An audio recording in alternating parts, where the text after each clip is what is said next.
Last video के अंदर है ना कवर किया था मार्केटिंग और डिस्काउंट। ठीक है, आज अपन कर रहे हैं ऑनलाइन स्टोर। तो ऑनलाइन स्टोर को जब भी आप क्लिक करोगे, ठीक है, तो यहाँ पे फर्स्ट में आई आ जाएगी। तो आप जब भी थीम सेटअप करना स्टार्ट कर दोगे जिसके अंदर वेब डिजाइन कर रहे हो, तो जैसे अपडेट होती जाएगी तो वो लाइव कैसे दिख रही है तो आप यहाँ से देख सकते हो। जैसे आपने इसको ना राइट क्लिक करके ओपन न्यू विंडो कर दोगे या यहाँ क्लिक करोगे तो नई विंडो खुल जाएगी, जैसे मैंने खोल के रखी हुई है। तो आपका होम पेज खुल जाएगा डायरेक्ट यहाँ से कि आप लाइव क्या कर रहे हो। ठीक है, तो आप जो भी किसी कस्टमर के लिए स्टोर बनाते हो या खुद के लिए भी अगर वेब डिजाइनिंग करते हो, तो आप इसको लाइव खोल के रख सकते हो कि ये कैसी दिख रही है। लाइव इट मीन्स कि आप देख सकते हो, या फिर इस लिंक को जो ऊपर लिंक आ रहा है, जैसे मैंने स्टोर का नाम रखा है टॉप फैशन शॉप ब्रांड, फिर डॉट शॉपिफाई डॉट कॉम, ये ऑटोमेटिक आता है। ठीक है, लास्ट का जो है डॉट माई शॉपिफाई डॉट कॉम, ये ऑटोमेटिक यूआरएल आता है। ओके, आगे जो भी आप स्टोर का नाम रखोगे वो नाम आएगा।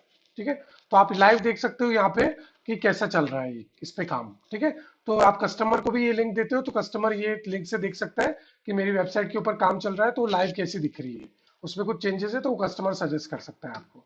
ओके, तो यहाँ से आपको ऑनलाइन स्टोर पे क्लिक करने पे यहाँ आई आएगी।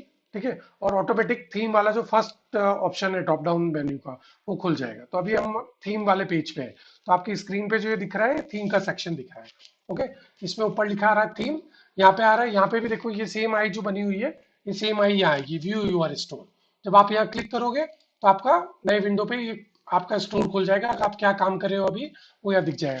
जब तक आप डोमेन और होस्टिंग ऐड नहीं करोगे लाइव नहीं रहेगा। ओके, डोमेन होस्टिंग ऐड कर लोगे तो वो लाइव हो जाएगा। ठीक है, और वो लाइव भी तब होगा जब आप यहाँ से पब्लिश करोगे उसको। ठीक है, यहाँ पे पब्लिश का ऑप्शन आएगा, पब्लिश करोगे। ठीक है, तो अभी यहाँ पे जब आप नया स्टोर बनाओगे तो यहाँ आएगी आपकी ब्लैंक स्क्रीन। मोबाइल पे कैसा दिख रहा है वो व्यू, और लैपटॉप या फिर डेस्कटॉप पे कैसा दिखेगा। तो वो शॉर्ट में एक्चुअल आपका जब आप क्लिक करोगे तो ऐसा दिख रहा है, आप मोबाइल पे भी खुलोगे तब ऐसा दिख रहा है।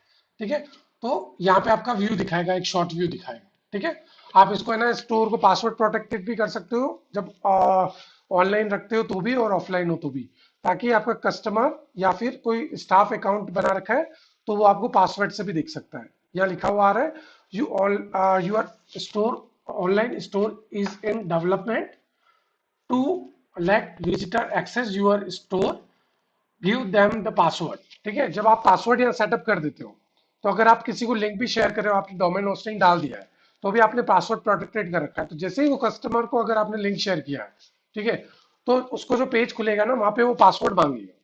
तो आप उसको पासवर्ड शेयर कर दो, लिंक भी शेयर कर दो और पासवर्ड भी।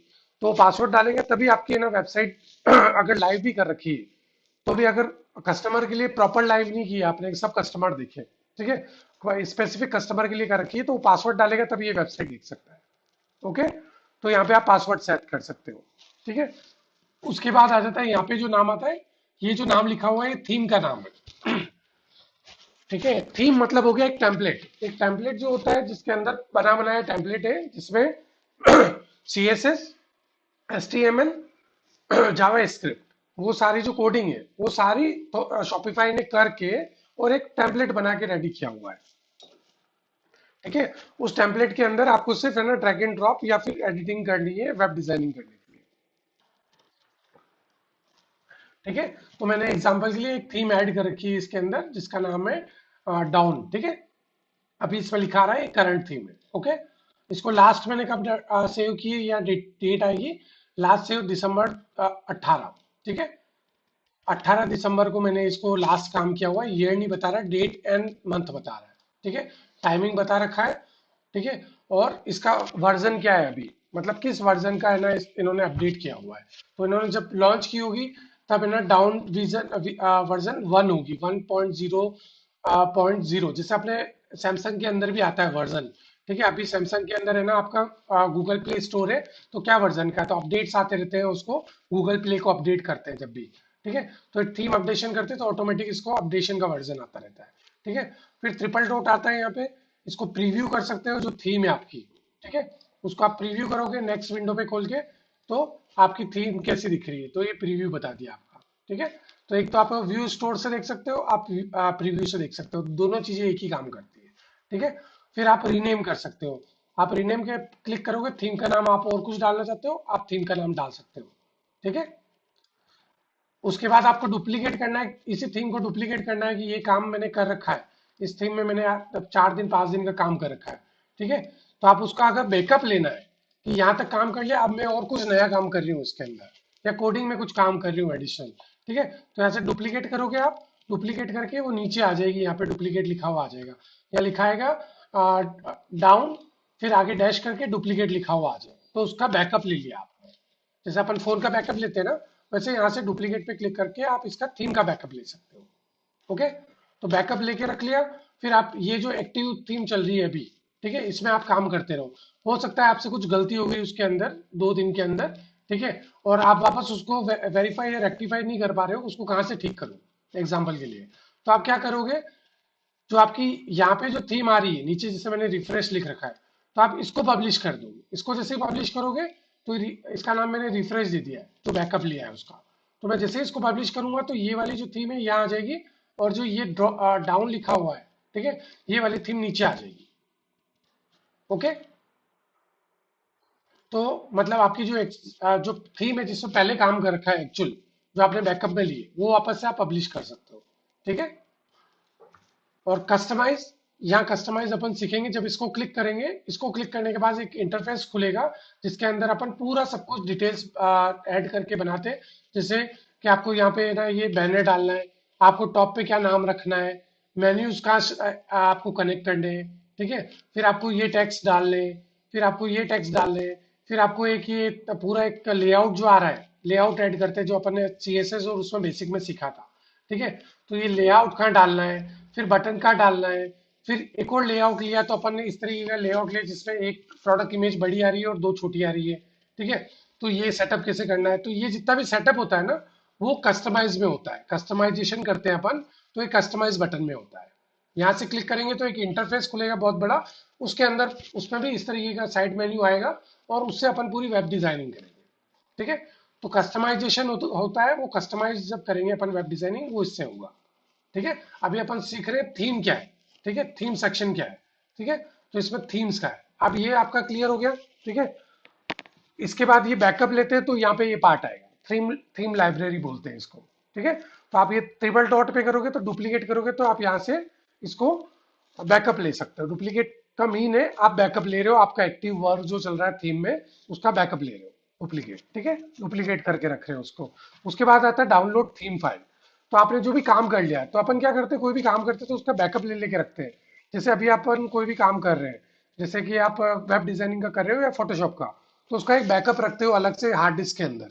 ठीक है, एक रखते हो आप गूगल ड्राइव के अंदर, ठीक है, गूगल ड्रॉप बॉक्स के अंदर, एक रखते हो आप लैपटॉप पे। तो क्या आपने 3 जगह पे बैकअप रख लिया।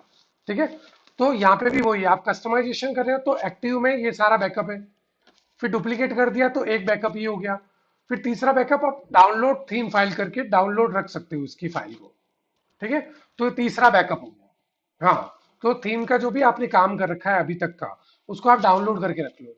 फिर आपने 10-15 दिन बाद और काम कर लिया, फिर एक डुप्लीकेट बना लो आप, और वापस डाउनलोड थीम करके उसकी डेट डाल के रख लो कि इस डेट को मैंने डाउनलोड करके रखी है, उस फाइल का नाम। ठीक है, तो 3 जगह आपका डेटा बैकअप रहेगा। किसी भी तरीके का क्रैश हो जाता है, कोई बग आ जाता है, कोई भी इशू होता है, तो आपके पास बैकअप रहेगा। ठीक है, फिर उसके बाद नेक्स्ट आता है आपका एडिट कोड। एडिट कोड क्या होता है, HTML CSS जावा स्क्रिप्ट का कोई भी एडिटिंग करनी है आपको, कोड जो अपन ने W3 स्कूल में देखा था। ठीक है, तो अपने कुछ एडिटिंग करनी है कोडिंग्स में, तो आप एडिट कोड पे क्लिक करोगे तो आप एडिट कोड सेक्शन में चले जाओगे, और वहां से आप कोडिंग में कुछ भी चेंजेस कर सकते हो, रिमूव कर सकते हो, ऐड कर सकते हो, सेव कर सकते हो, चेंजेस कर सकते हो। ओके, तो ये आती है आपकी कोडिंग। ठीक है, तो हाँ, नहीं, वो सब नहीं है, वो आप बात इसमें डिटेल में सीखेंगे तब आपको बताऊंगा मैं। ये सारा आपको रेडी टू यूज आता है शॉपिफाई के अंदर, आपको कुछ भी करने की जरूरत नहीं है, भले बटन हो या कोई भी चीज हो। ठीक है, कोई मेजर कोई चीज होती है जो कोडिंग से ही हो सकती है, ड्रैग एंड ड्रॉप या फिर है ना शॉपिफाई फीचर से नहीं हो सकती है, जो रेडी फीचर से उससे नहीं हो सकती है, तो आपको कोडिंग में जाना होता है, तब W3 स्कूल और कोडिंग का काम होता है। ठीक है, फिर आता है एडिट डिफॉल्ट थीम कंटेन। ठीक है, तो कोई भी कंटेन है इसके अंदर, जो आपका टेम्पलेट बना हुआ है उसके अंदर कोई भी एडिट करना होता है आपको थीम के कंटेन के अंदर, तो वो सेक्शन इसमें रहता है। ठीक है, जो कस्टमाइजेशन करते हैं उसके अंदर जो भी थीम के अंदर कोई कंटेन होता है उसमें आपको कुछ एडिटिंग करना है, तो वो यहाँ आता है।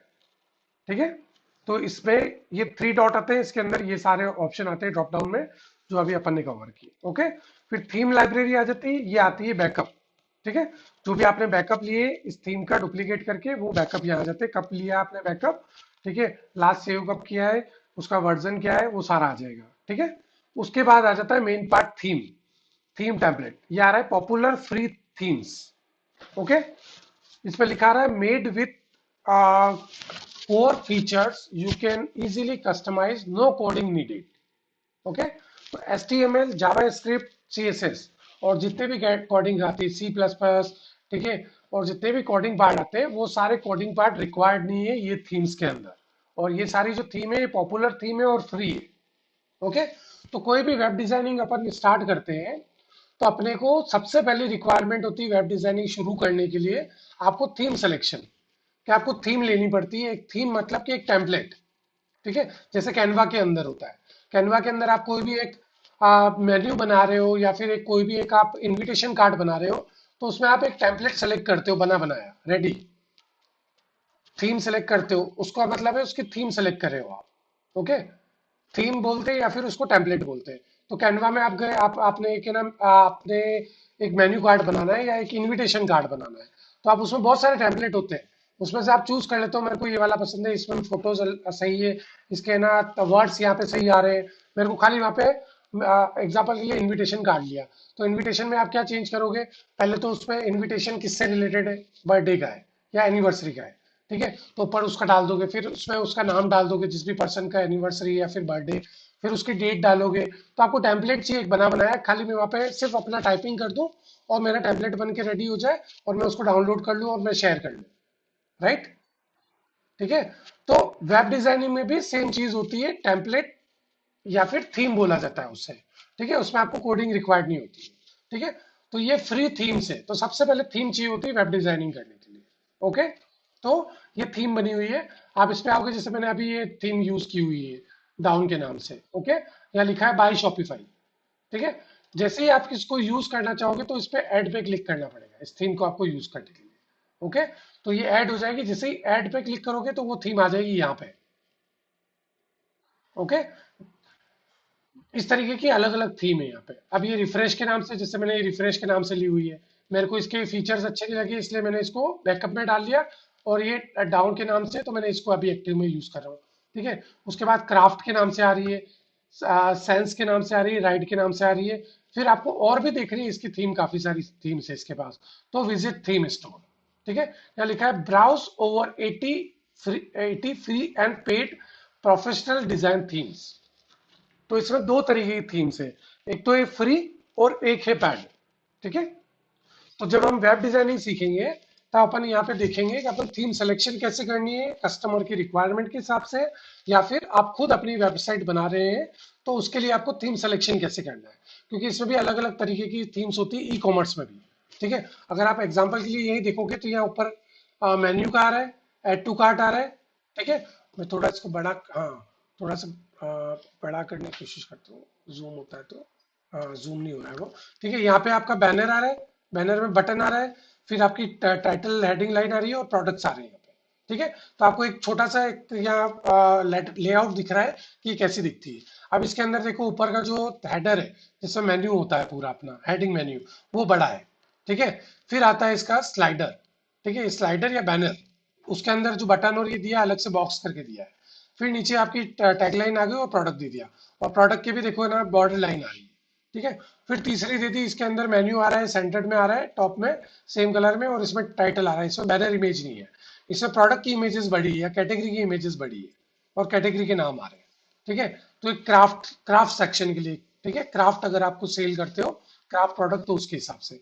फिर आपका ब्यूटी प्रोडक्ट आ रहा है, ठीक है, या मेकअप प्रोडक्ट थे, तो उसके लिए देखो इस तरीके की वेब डिजाइन है इसमें। इसमें यहाँ पे एक बैनर आ रहा है, यहाँ पे एक सेक्शन आ रहा है जिसके अंदर आप प्रोडक्ट की या टैगलाइन दे सकते हो। फिर यहाँ पे प्रोडक्ट्स आ रहे हैं। फिर अगर कोई स्पोर्ट्स से रिलेटेड कोई आप प्रोडक्ट्स की बना रहे हो, तो उसकी वेबसाइट की थीम कैसी रहेगी, राइड के हिसाब से। कोई स्विमिंग के प्रोडक्ट से या फिर उससे रिलेटेड है, तो उसका देखो इंटरफेस कैसा आ रहा है। ठीक है ना, तो इस तरीके के अलग अलग टेम्पलेट बने हुए हैं, तो आप चॉइस कर सकते हो किस तरीके का टेम्पलेट चाहिए आपको। ओके, तो यहाँ से आप फ्री थीम्स भी है वो भी ले सकते हो, और पेड थीम भी ले सकते हैं। ये कस्टमर की रिक्वायरमेंट पे, अगर आप वेब डिजाइनर हो, तो आप कस्टमर से पूछ सकते हो कि ये आपकी जो बिजनेस आप स्टार्ट करना चाह रहे हो उसके लिए आप सिलेक्शन करके दोगे, चूज करके इसमें से कि ये फ्री फ्री थीम आपकी बिजनेस के लिए बेस्ट रहेगी और ये पेड थीम आपकी बिजनेस के लिए बेस्ट रहेगी। ओके, तो जैसे अगर इसकी 10 फ्री वेब थीम है तो आप उसमें से एक दो चूज करोगे टॉप, जो भी थीम आपको लग रही है उसके बिजनेस के लिए, या फिर पेड थीम चूज करोगे एक दो कि उसकी बिजनेस के लिए ये पेड थीम ज्यादा अच्छी है और इसके फीचर्स अच्छे हैं। ठीक है, या फिर खुद की वेब डिजाइन बना रहे हो तो भी आपको यही करना है, पेड और फ्री थीम आपका बजट कैसा है, फ्री थीम में टॉप जो भी आपको बेस्ट लगती है जिसमें ज्यादा फीचर है वो लोगे, या फिर पेड आपका बजट अच्छा है तो आप पेड थीम लोगे उसमें ज्यादा फीचर्स आते हैं, आप उसमें सिलेक्शन करोगे कौन सी थीम आपके बिजनेस के लिए बेस्ट है जिसमें ज्यादा फीचर्स मिल रहे हैं। ओके, तो ये होता है थीम सेक्शन, जिसमें आपको पहले थीम चूज करनी पड़ती है। थीम चूज करने के बाद कस्टमाइज बटन इस पे जाओगे और कस्टमाइजेशन करोगे। ओके, तो मेन पार्ट ये है थीम का जब वेब डिजाइनिंग शुरू करें। उसके बाद नेक्स्ट आ जाता है आपका ब्लॉग पोस्ट। ठीक है, ब्लॉग पोस्ट पे आप क्लिक करोगे तो आपका ये पेज खुल जाएगा। ठीक है, जैसे ही आप वेबसाइट को लाइव कर देते हो तो आपका ये जो फीचर्स है इसका एक्टिव हो जाएंगे। अभी लिखा है store access is restricted while your online store is in development, only visitor with the password can access it। ठीक है, जो भी विजिटर्स को आप पासवर्ड दोगे वो ही एक्सेस कर सकते हैं इसको। तो यहाँ से आप पासवर्ड सेट कर सकते हो ब्लॉग पोस्ट के लिए, तो वो ही ब्लॉग्स दिख सकते हैं। जब आप वेबसाइट को लाइव कर दोगे डोमेन और आपकी होस्टिंग डाल के ऐड करके, और आप जब लाइव कर दोगे उसके बाद ये एक्टिवेट हो जाएगा। उसके बाद में आप क्रिएट ब्लॉग्स पे जाके और ब्लॉग्स लिख सकते हैं। ब्लॉग्स लिखना मतलब आपकी वेबसाइट से रिलेटेड कि आपका ये प्रोडक्ट है, एग्जांपल के लिए मेरा ये टॉप प्रोडक्ट है।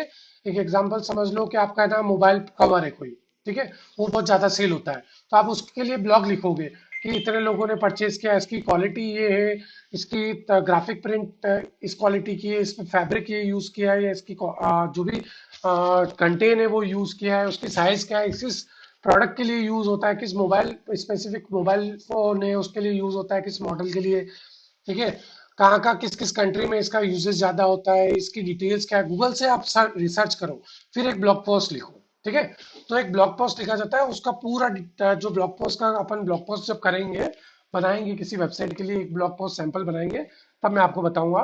तो ब्लॉग पोस्ट के अंदर क्या राइट राइट है, blog post are a great way to build a community around your product and your brand. आपकी वेबसाइट और प्रोडक्ट को बिल्ड करने के लिए या उससे कम्युनिटी क्रिएट करने के लिए, कि जो ब्लॉग पोस्ट कौन पढ़ेगा, जो पर्टिकुलर उस प्रोडक्ट में इंटरेस्टेड है या उस सर्विसेज या उस कंटेंट में इंटरेस्टेड है वही पढ़ेगा। ठीक है, तो वो अगर पढ़ेगा तो वो कंटिन्यू आपको फॉलो करेगा कि इसी तरीके के ब्लॉग्स और आते हैं तो मेरे को फॉलो करना है या ऐड करना है इस वेबसाइट पे, सब्सक्राइब कर लेगा। तो आपकी एक कम्युनिटी बिल्ड होती है ब्लॉग पोस्ट से। ठीक है, तो ब्लॉग पोस्ट सबसे मेन की है आपकी वेबसाइट को बिल्ड करने के लिए, आपकी वेबसाइट से अर्निंग्स स्टार्ट करने के लिए। ओके, ऑर्डर्स लाने के लिए। ठीक है, तो ये आ जाता है ब्लॉग पोस्ट सेक्शन। उसके बाद आ जाता है पेजेस। ठीक है, तो पेजेस में क्या होता है, अपने को पेज क्रिएट करने होते हैं वेबसाइट के लिए। ठीक है, एक एक जैसे पेजेस क्या होते हैं, पेजेस किसको बोलते हैं, जैसे आप फुटर में आते हो, फुटर के अंदर है ना आपको एक कॉन्टेक्ट अस पेज बनाना होता है, अबाउट अस पेज बनाना होता है। ठीक है, ब्लॉग्स ब्लॉग्स किस पेज पे आएंगे, सारे ब्लॉग्स एक पेज पे आपको है ना नेविगेट करने पड़ेंगे, तो कहाँ पे आएंगे। फिर आपका है ना एक बन गया जैसे पॉलिसी हो गई। ठीक है, मेरी वेबसाइट पॉलिसी हो गई, रिटर्न पॉलिसी हो गई, इस तरीके की जितनी पॉलिसी बनती है ना वो सारा है ना आपको एक एक पेज बनाने होते हैं उसके लिए। ठीक है, तो उसके लिए पेज क्रिएट करने होते हैं, तो पेज का नाम क्या रहेगा। ठीक है, उसके बाद उस पेज के अंदर कंटेन क्या है, तो जैसे पेज का तो खुल गया पेजेस का, ये खोलोगे तो यह बटन आ जाएगा ऐड पेज। तो अपन को कोई भी पेज बनाना है, यहाँ पे क्लिक करोगे एक पेज क्रिएट करोगे। जैसे एग्जांपल के लिए मैंने रिटर्न एंड रिफंड पॉलिसी का पेज बनाया हुआ है, तो मैंने ऐड टू पेज पे क्लिक किया, तो वहां पे मैं सबसे पहले वो लिखूंगा रिटर्न, यहाँ पे टाइटल लिख रहा है रिटर्न एंड रिफंड पॉलिसी। ठीक है, फिर डिफॉल्ट पेज रहेगा, आपको विजिबल करना है हिडन करना है। फिर इसकी जो भी कंटेन है, आपकी रिटर्न और रिफंड पॉलिसी क्या है, ठीक है, वो आप यहाँ पे पूरी टाइप करके लिखोगे। ओके, तो यहाँ पे पेजेस बनाए जाते हैं, फिर आप व्यू पेज करके देख सकते हो वो पेज कैसा दिख रहा है। ठीक है, तो अपन जब भी पेजेस बनाने सीखेंगे तो अपन इस कैटेगरी में आएंगे, इस पेज पे आएंगे। ओके, इस सेक्शन में आके पेजेस बनाएंगे। तो जैसे शिपिंग पॉलिसी हो गई, about us, contact us, blogs, return policy, refund policy, exchange policy, damage policy, या शिपिंग पॉलिसी, ठीक है, जो भी पॉलिसीज होती है वो सारे पेजेस बनते हैं, उनके पेजेस बनते हैं इस सेक्शन में। ओके, उनकी विजिबिलिटी स्टेटस क्या है वो आप यहाँ से देख सकते हो, शॉर्ट कर सकते हो। तो पेजेस के अंदर आते हैं जितने भी तरीके के पेजेस क्रिएट करने होते हैं अपने किसी वेबसाइट के लिए, तो वो आता है। फिर नेक्स्ट आता है आपका नेविगेशंस। ये बहुत इंपॉर्टेंट पार्ट है थीम के साथ साथ। ओके, थीम अपन जब सेलेक्ट कर लेते हैं उसके बाद अपने को चाहिए होता है नेविगेशन। नेविगेशन किसको बोलते हैं? नेविगेशन बोलते हैं इसको, ये ऊपर जो मेन्यू आ रहा है ना, इसको बोला जाता है नेविगेशन। हाँ, मतलब कि नेविगेट करेगा ये, जैसे कि मेंस क्लोथिंग है, ठीक है, ये अपन ने एक नेविगेशन बनाया है। ओके, ये नेविगेट किसको करेगा? कलेक्शन को या पेजेस को। ठीक है, अपन ने अभी डैशबोर्ड में क्या चीज अपन ने देखी थी? प्रोडक्ट के अंदर कलेक्शन, है ना, और ऑनलाइन स्टोर के अंदर पेजेस, है ना। नेविगेशन जो है वो डिपेंडेंट होता है पेजेस और कलेक्शन में। ओके, तो जैसे कि एग्जांपल के लिए मैंने एक यहाँ पे ऐड मेन्यू पे क्लिक करूंगा, पहले मैं बनाऊंगा मेन मेन्यू। ओके, तो मेन मेन्यू में मैं क्या क्या बनाऊंगा? मेन मेन्यू डाल दिया, पहले तो हो जाएगा होम पेज, ठीक है, फिर मैंने डाला men's clothing, women's clothing, kids clothing, accessories, ठीक है। इसको भी इंटरनल अपन सीखेंगे जब अपन नेविगेशन पूरा सीखेंगे अंदर, ठीक है। तो जैसे मैंने ये बनाए, तो जब मैंने मेन मेन्यू बनाऊंगा, मेन मेन्यू नाम रखा जाता है उसका, और उसको भी नेविगेट किया जाता है थीम के अंदर। थीम के अंदर एक पर्टिकुलर सेक्शन होता है, वहां पे आप इस वर्ड को, मेन मेन्यू जो बनाया है, इसको आप ऐड करोगे। जब ऐड करोगे तब आपके वेबसाइट के ऊपर टॉप में ये आने शुरू हो जाएंगे, ये दिखने शुरू हो जाएंगे। तो थीम के अंदर से आपको नेविगेशन को ऐड करना होता है। नेविगेशन के अंदर आपको एक एक जो टॉप मेन्यू है वो बनाने होते हैं। ओके, और जो टॉप मेन्यू बना, टॉप मेन्यू मतलब कि जैसे मेंस क्लोथिंग बना, इस पे अगर क्लिक करेंगे, ठीक है, तो एक पेज पे जाना चाहिए स्पेसिफिक, जैसे क्लिक किया, ठीक है, जैसे मैंने वुमेन्स क्लोथिंग पे क्लिक किया, क्लिक करने के बाद मैंने अगर इसको कहीं किसी कलेक्शन या पेज पे इसको कनेक्ट किया हुआ है, तो वो पेज खुल जाएगा यहाँ पे। ओके, जैसे कि मैंने टी शर्ट पे क्लिक किया, ठीक है, तो अभी आप इधर देखोगे तो मैंने इसके अंदर मेन मेन्यू को खोलता हूँ,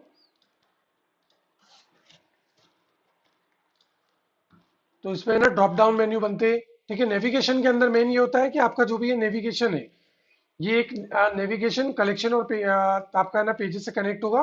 वो कनेक्ट होने के बाद जैसे कोई भी प्रोडक्ट है, जैसे यहाँ पे टी शर्ट है, तो ये टी शर्ट भी एक कलेक्शन से ऐड होगा, उस कलेक्शन के अंदर आप प्रोडक्ट ऐड करोगे। तो आप क्या करोगे? पहले प्रोडक्ट ऐड करोगे, प्रोडक्ट पेज पे जाओगे, ऐड प्रोडक्ट करोगे, वहां पे ना आप कलेक्शन क्रिएट किया होगा, वो कलेक्शन को सेलेक्ट कर लोगे। जैसे टी शर्ट है, आपने टी शर्ट की इमेजेस डाल दी, कंटेंट डाल दिया, साइजेस डाल दी, वहां आएगा कलेक्शन का एक सेक्शन आएगा, वहां आप कलेक्शन करोगे, जैसे वुमेन्स टी शर्ट, ठीक है, तो आप वुमेन टी शर्ट कलेक्शन का वहाँ पे नाम टाइप करोगे, आपने एक कलेक्शन बना रखा है, वो लिंक हो जाएगा उससे। ओके, फिर उसको कनेक्ट करना पड़ेगा कलेक्शन को आपको नेविगेशन से, ठीक है, नेविगेशन से कनेक्ट करोगे, जैसे टी शर्ट नाम लिख रखा है, ठीक है, तो टी शर्ट पे आप क्लिक करोगे, पेज खुलेगा यहाँ पे, तो यहाँ पे जो भी टी शर्ट्स होंगे वो आएंगे, वो किससे आएंगे? कलेक्शन से आएंगे। कलेक्शन में क्या ऐड किया आपने? प्रोडक्ट्स ऐड किए। ओके, तो ये लिंक टू लिंक, जब अपन डिटेल में इसका मेन्यू सीखेंगे ना, तब मैं बताऊंगा। जैसे ये होम पेज बना दिया, अब ये मेन्यू पेज बना दिया, अब वहां पे क्या आ रहा है देखो, आप यहाँ पे स्टोर पे देखोगे तो बेस्ट क्लोथिंग आ रहा है, ड्रॉप डाउन में जाओगे तो ये चारों आ रहे हैं। अब ये आ कहाँ से रहे? मैंने ना ये मेंस क्लोथिंग बनाया, इसके अंदर मैंने ड्रॉप डाउन में क्या बनाया? T shirt, hoodie, sweet shirt, bottoms, ठीक है, आप वेबसाइट पे जाओगे ये चारों आ रहे हैं, ठीक है। तो आपको नेविगेशन बनाना होता है कि आपकी वेबसाइट के ऊपर ये नेविगेशन कैसा दिखेगा, ये ड्रॉप डाउन में कैसे दिखेंगे, इसको बोलते हैं मेन मेन्यू, ठीक है। इसको यहाँ पे जब क्लिक करोगे आप, यहाँ पे आता है सब मेन्यू, ठीक है, तो ये ड्रॉप डाउन मेन्यू है, इसके ऊपर भी एक टॉप में सब मेन्यू भी आता है, ठीक है। तो इस तरीके के मेन्यू बनाते हो आप इसमें। तो अपन डिटेल मेगा, इसको बोला जाता है मेगा मेन्यू। किसी वेबसाइट के ऊपर अगर सिर्फ मेन्यू है 5 पेजेस का, तो सिर्फ ऊपर के रहेंगे, इसमें ये टॉप डाउन के जो आगे आइकन आ रहा है ना, ये नहीं आएगा, ठीक है, सिर्फ टॉप मेन्यू होंगे, ठीक है। तो एक तो होता है टॉप मेन्यू, एक आता है मेगा मेन्यू। मेगा मेन्यू बोलते हैं जिसके अंदर टॉप डाउन मेन्यूज आते हैं। ओके, तो ये जितना भी मेन्यू बनाने का काम होता है, ये जो काम होता है नेविगेशन में होता है। Okay, clear? अब इसका अपन डैशबोर्ड देख लेते हैं। नेविगेशन पे क्लिक करने के बाद इसमें क्या क्या इंटरफेस पे अपने को दिखता है, ठीक है। तो ये थोड़ा सा अभी आपको क्या डिटेल में अभी अपन नहीं जाएंगे, डिटेल में जाएंगे थोड़ा कंफ्यूजिंग हो जाएगा, इसलिए ना अपन सिर्फ, हाँ सिर्फ ये फीचर क्या है, अपन सिर्फ इसके बारे में जान रहे हैं कि ये फीचर क्या चीज है और ये कहाँ से कैसे कनेक्ट होती है। ओके, तो नेविगेशन में भी सेम आ रहा है, स्टोर एक्सेस इज रिस्ट्रिक्टेड। जब तक अपन है ना इसको लाइव नहीं करेंगे तब तक ये रिस्ट्रिक्टेड रहेगा। ओके, फिर इसके अंदर आ जाता है मेन्यू। यहाँ पे आ रहा है मेन्यूज और link list help your customer navigate around your online store. ठीक है, ऑनलाइन स्टोर पे आप कोई भी मेन्यू बना रहे हो या कोई भी लिंक दे रहे हो तो उसको कहाँ लैंड करवाना है, किससे कनेक्ट करना है, तो सारा जो है वो नेविगेशन में होता है। ओके, फिर नीचे आता है कलेक्शन एंड सर्च फिल्टर। ठीक है, तो जो भी कलेक्शन बनाते हैं उनको कैसे ऐड करना है, ठीक है, शॉपिफाई सर्च एंड डिस्कवरी में आता है। ठीक है, तो अपन जब कलेक्शन का पार्ट सीखेंगे तो उसके अंदर कलेक्शन को इससे कैसे कनेक्ट करते हैं तो वो सारा यहाँ दिखाएगा। ठीक है, इसमें छोटा सा अगर बताते हैं तो यह ऐड मेन्यू में जाके जैसे ये सारे बना रखे हैं मैंने, तो ये सारे जो है ऐड मेन्यू पे क्लिक करके ये सारे बनाने होते हैं। ओके, तो यहाँ से नेविगेशन बनता है, नेविगेशन जो है वो आपका मेन्यू बनता है जो आपकी वेबसाइट पे लाइव होगा। ओके, उसके बाद आ जाता है आपका नेक्स्ट आ जाता है प्रेफरेंसेस। प्रेफरेंसेस भी है, वो भी है ना आपका रिस्ट्रिक्टेड रहेगा जब तक स्टोर आपका ऑनलाइन नहीं होगा। अब इस प्रेफरेंसेस क्या है, ये आता है, आप पहले ही टॉपिक पढ़ोगे तो title and meta description. Okay, जब आपकी वेबसाइट को कोई सर्च करता है, जैसे एग्जांपल के लिए आपने डाला है कि xyz.com, ठीक है, तो xyz.com का टाइटल क्या रखना है जब गूगल पे सर्च करते हैं अपन। ठीक है, जैसे मैंने एग्जांपल के लिए सर्च किया अमेजोन, ठीक है, ये तो amazon.com खुल गया, अमेजोन सर्च किया मैंने गूगल पे। ठीक है, अब सर्च करने के बाद क्या आता है, ये तो स्पॉन्सर वाला आ रहा है, नीचे ये वाला आ रहा है। अब इसमें ये टाइटल क्या है ये, ठीक है, ये टाइटल कहाँ से आ रहा है, यहाँ पे आपका amazon.com जो आपका यूआरएल है वो आ गया। ठीक है, www.amazon.com और ब्रांड का नाम आ गया। ठीक है, अब ये टाइटल कहाँ से आ रहा है, ये टाइटल आ रहा है आपकी शॉपिफाई स्टोर के अंदर, आप टाइटल एंड मेटा डिस्क्रिप्शन जो लिखते हैं इसमें से। ठीक है, यहाँ जैसे आपने ये टाइटल वहां कोई ले लिया, XYZ fashion .com in USA example के लिए। ठीक है, ये आपने टाइटल लिख लिया, तो ये टाइटल शो कहाँ होगा, आप गूगल पे ये सर्च किया। ठीक है, और डिस्क्रिप्शन क्या होती है, मेटा डिस्क्रिप्शन, इसके जस्ट नीचे डिस्क्रिप्शन आ रही होती है, ये सर्च इंजन में जाती है। तो आपको यहाँ पे एक डिस्क्रिप्शन लिखनी होती है। ठीक है, जैसे XYZ करके, XYZ brand is most popular in the world, ऐसे करके आप एक डिस्क्रिप्शन लिखोगे। ठीक है, तो 320 वर्ड मैक्सिमम की आप इसमें ना कोई भी डिस्क्रिप्शन लिख सकते हो एग्जाम्पल के लिए। ठीक है, तो ये जाती है मेन आपकी जाती है सर्च इंजन में।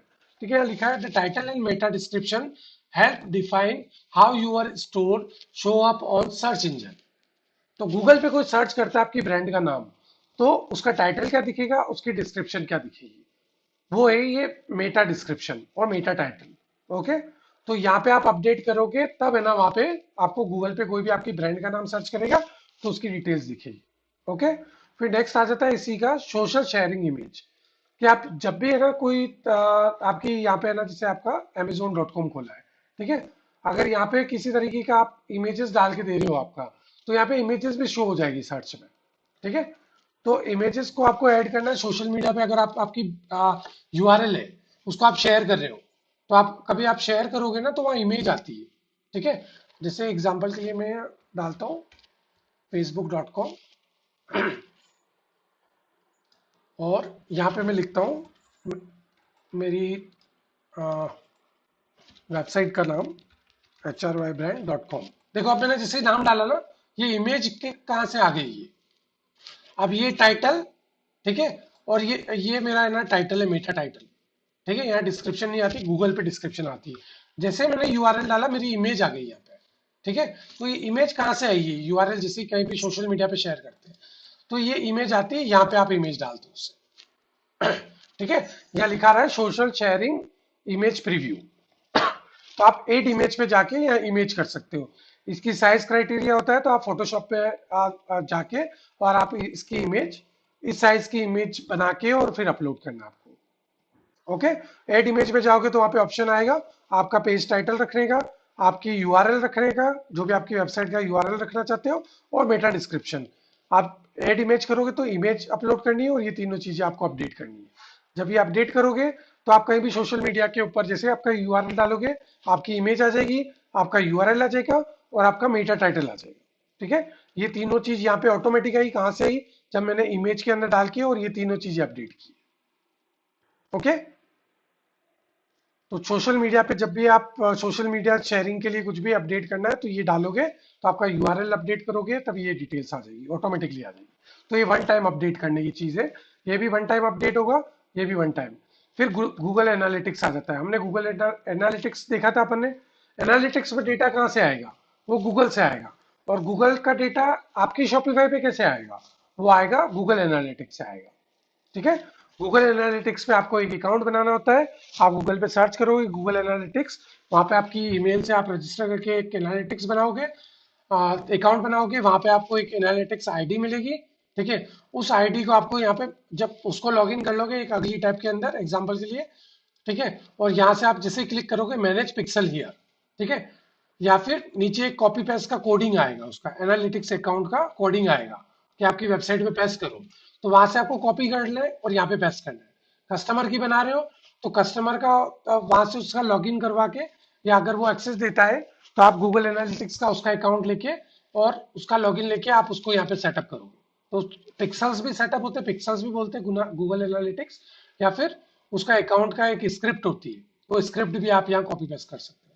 तो जब वो कनेक्ट कर दोगे आप दोनों को सिंक, तो आपका एनालिटिक्स में डेटा देने लग जाएगा। ओके, जब तक कनेक्ट नहीं करोगे गूगल एनालिटिक्स का, तो सिर्फ वेबसाइट पे जो डायरेक्ट कस्टमर आ रहे हैं उनका एनालिटिक्स देगा वो। ओके, और गूगल सर्च से डायरेक्ट ब्रांड को जैसे यहाँ से सर्च किया, जैसे आपने टाइटल और मेटा डिस्क्रिप्शन डाल दी और एक्स वाई जेड को सर्च किया, एक्स वाई जेड फैशन को गूगल पे, ठीक है, वहां से कोई कस्टमर आ रहा है तो उसको गूगल एनालिटिक्स लाता है।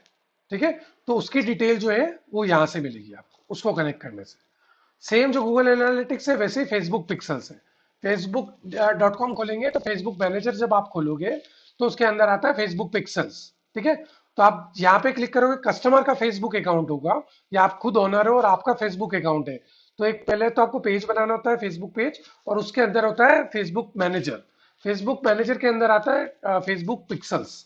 ठीक है, तो आप फेसबुक को लॉगिन करके रख लो जैसे अभी मैंने लॉगिन किया है, और जैसे ही आप सेटअप फेसबुक पे क्लिक करोगे तो आपको उस पेज पे लेके जाएगा जहाँ पे पिक्सल्स होता है। फेसबुक का एक यूनिक पिक्सल होता है जैसे अकाउंट नंबर होता है अपना बैंक अकाउंट नंबर। ठीक है, तो उसको ये कनेक्ट कर लेता है आपके शॉपिफाई से। तो फेसबुक से जितने भी आप पोस्ट करोगे या वेबसाइट के प्रोडक्ट आप फेसबुक से सिंक्रोनाइज करोगे, तो वहां से जो भी डेटा वगैरह आ रहा है वो सारा आपका ऑटोमेटिक एनालिटिक्स में आने लग जाएगा। ओके, ठीक है, यहाँ लिखा हुआ है Facebook pixel track customer behaviour on your online store. This data improve your marketing ability, include retargeting ads.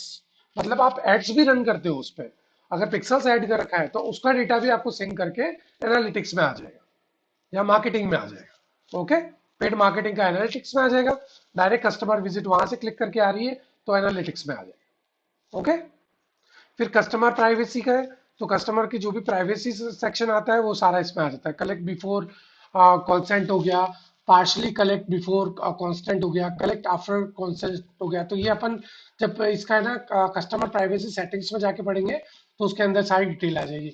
आपको डिटेल में कुछ पढ़ना है तो यहाँ से पढ़ सकते हो इसके डेटा को। ठीक है, यहाँ शॉर्ट में लिखा हुआ है give your customer control over there data.